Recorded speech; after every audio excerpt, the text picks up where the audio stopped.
നമ്മൾ നാളെ 11 മണിക്ക് രജിസ്റ്റർ ഓഫീസിൽ എത്തണമെന്നാണ് രജിസ്ട്രാർ പറഞ്ഞിരിക്കുന്നത്. 11:30 നമ്മളുടെ കല്യാണം നടക്കും.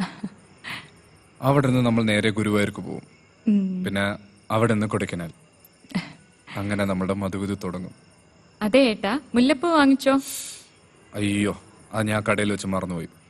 ആ കട അടയ്ക്കണതിന് മുമ്പ് ഞാൻ പോയി പെട്ടെന്ന് എടുത്തിട്ട് വരാം. അയ്യോ, ഇനി രാത്രി പോകേണ്ട ആവശ്യമില്ല. നീ പേടിക്കണ്ട, ഞാൻ പോയിട്ട് വരാം.